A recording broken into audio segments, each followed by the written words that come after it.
Hey everyone, welcome back to the channel where we dive deep into the latest trends and insights from the world of streaming. Today, we're breaking down Netflix's recent top 10s, and let me tell you, there's a lot to unpack.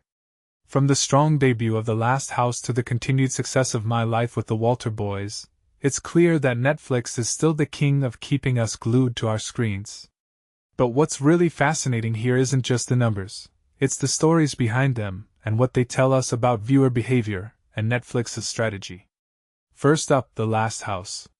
Personally, I think what makes this really interesting is how it managed to capture attention despite not being an action-packed blockbuster. Its intriguing premise and a viral TikTok stunt definitely played a huge role.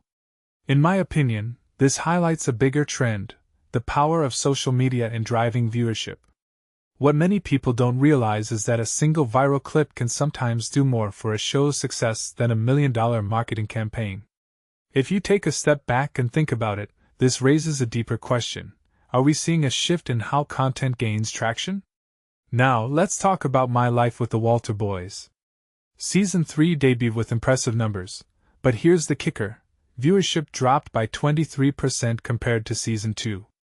One thing that immediately stands out is the shorter runtime, which likely inflated the views metric. From my perspective, this isn't just about the numbers, it's about what this really suggests for the future of the series.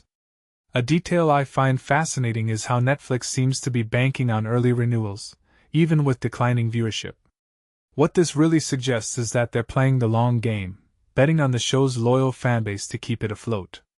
Moving on to The Idaho Murders, College Nightmare, it's still dominating the charts despite a 42% drop in viewing hours. What makes this really interesting is how true crime content continues to thrive on Netflix. In my opinion, this genre taps into something primal: our fascination with the darker side of human nature. What many people don't realize is that true crime shows often have a longer shelf life because they're not just entertainment. They're conversation starters, water-cooler moments that keep people talking long after they've finished watching. Now, let's shift gears to Ricky Gervais Alley Cats. As someone who's followed Gervais' work, I was curious to see how his provocative marketing campaign would play out. What's fascinating here is the regional concentration of its success.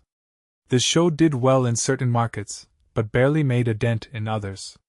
This raises a deeper question: is Netflix's global strategy sometimes at odds with localized tastes? Personally, I think this is a prime example of how even big names can't guarantee universal appeal. Finally, let's touch on I Will Find You. This show is on a trajectory to crack Netflix's all-time top 5, which is no small feat. What makes this really interesting is how it's outpacing even Dahmer, a show that was practically inescapable when it dropped. In my opinion, this speaks to the power of Harlan Coben's storytelling and Netflix's ability to adapt his work for a global audience. What this really suggests is that while trends come and go, compelling narratives will always find an audience. So, what's the big takeaway here? If you take a step back and think about it, Netflix's top 10s aren't just a list of popular shows, they're a window into the evolving dynamics of streaming. From the rise of social media-driven hits to the enduring appeal of true crime, these trends tell us a lot about what viewers want and how Netflix is adapting to meet those demands. Personally, I think the most exciting part is how unpredictable it all is. Just when you think you've got it figured out, something new comes along and shakes things up. What do you guys think? Are there any shows or trends here that caught your eye? Let me know in the comments below, and don't forget to hit that like button and subscribe for more deep dives like this. Thanks for watching, and I'll see you in the next one.